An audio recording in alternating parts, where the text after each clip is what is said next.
Mark Stiles, Thursday nights at 8 on WATD. Hey, Mark, what do you actually talk about? Well, Rob, you'll have to join me on Thursday nights at 8 o'clock right here on WATD as I sit back and listen to the highly acclaimed psychiatrist, Dr. Joe, talk about his I Am approach and who we are and why we do what we do, along with his new book, Unleashing the Power of Respect. It's fascinating to listen to. I'll be listening to the Dr. Joe Show, Thursday nights at 8 on WATD.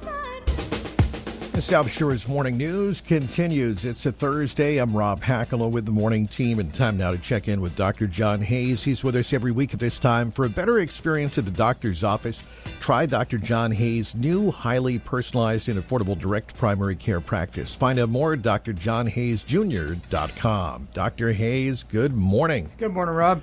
Great to have you in studio, and we're getting into, a topical story here about omega-3 fatty acids. Yes. So very interestingly, and unknown to me when I published this 5 days ago, there was going to be an article published in WebMD, and I think yesterday it came out online, and I heard about it first when patients started asking me questions. So looking at WebMD right here on Instagram, it says, fish oil supplements linked to first-time heart problems.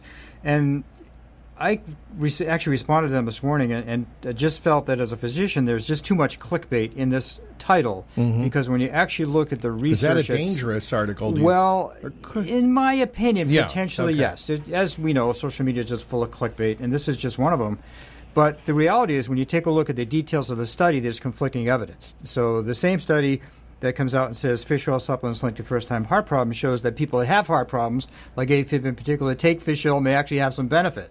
So there's all types of disparaging polls from the research. Not a really, really great research article. However, some cautions which kind of preludes into what I want to talk about today, and that is fatty acids are an essential fatty acid. Omega-3s in particular are anti-inflammatory. And as we've spoken about before, inflammation is a cause of chronic pain. It gets much, much worse in people who have certain types of arthritis. The more severe types of arthritis, rheumatoid, psoriatic arthritis, and so on. But anybody with osteoarthritis or even getting older, or even people that suffer from metabolic syndrome or prediabetes like we spoke about last week, can have a lot of stiffness, achiness, and soreness. And having adequate levels of omega-3s in the diet can actually, in most people, help mitigate these. Okay, so the article you have is, do omega-3 fatty acids help reduce pain? Yes. In fact, with regarding therapeutic dosing of omega-3s, as a physician, sometimes I will use it in place of nonsteroidal anti-inflammatory drugs. And there is some research that shows that in some cases, that omega-3s fatty acids may be better than nonsteroidal anti-inflammatory medications, but my caution is always don't do this yourself. There are too many risks, especially if you're on multiple medications. And as I also talk about in this article, there's a whole host of issue with a lot of the over-the-counter supplements. The biggest one we hear are people that take certain tablets. They don't tolerate the tablets, where they get gastric distress, reflux symptoms, and that type of thing. And it's not always the omega-3s, although it can be due to the level of refinement that they're produced with, but also the capsules that are used are really designed to not dissolve in the stomach, so you don't get like an aftertaste.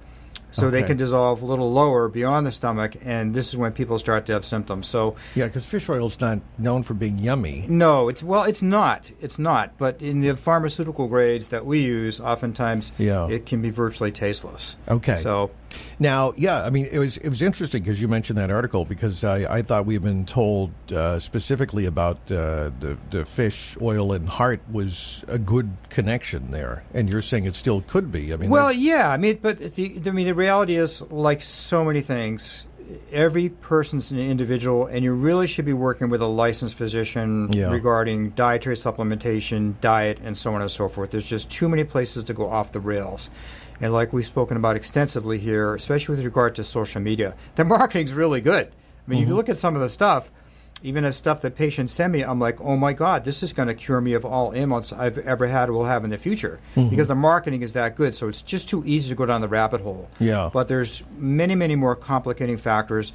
Very, very often people will do too much at once. Then they have no idea what's happening in terms of how they're trying to help themselves, so to speak, with regard to dietary supplementation. Yeah, and I'm sure you've seen too. Not all supplements are created equal. No. There's really it ranges. So you got to be careful just because it has one name on it. It can't be the same as this as opposed to something else. Or right. Sometimes we'll sell things and I'm saying contains omega-3. Correct. But what am I having that contains it? Correct. And realistically, this is one of the issues of dietary supplementations versus medications, because when I prescribe a medication to a patient, I know exactly how many milligrams of a certain effective medication or drug they're getting. Yeah. When I do like the herbal supplementations, one of the worst things I've ever seen are supplements that contain like multiple herbs.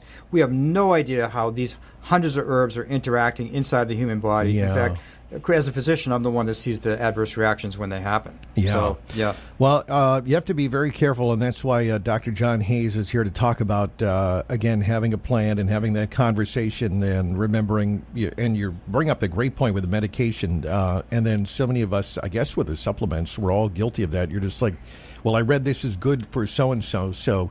I mean, your brain sometimes, well, if I take double or triple it, maybe it'll make it even work even better. Yes. It's I mean, you must see that. Yeah, we do. It's definitely an issue. And, and unfortunately, it's becoming much more common in our society. Dr. John Hayes, he's got his practice in Marshfield. And don't forget, you can reach out and connect with him if you have more questions and you want to set up a visit or a consult. You can do that, I know, through the webpage, right? Absolutely. Yeah, through the site, or give us a call, shoot us a text.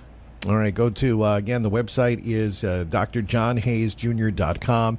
That's drjohnhayesjr.com, and you'll see all the information there, including this latest blog about omega-3 fatty acids. It's kind of interesting. Yeah, again, he just posted this up, you said a couple days ago, and then all of a sudden they're coming out with something else about omega-3. Exactly. So, all right, the number to text or call Dr. John Hayes at his office, I'll give you that number if you want to use this. You can call or text 781-659-7989, 781-659-7989 for Dr. John Hayes. So call him if you have more questions and you want to find out more about this and find out what might be right for you, because you got to talk to a doctor.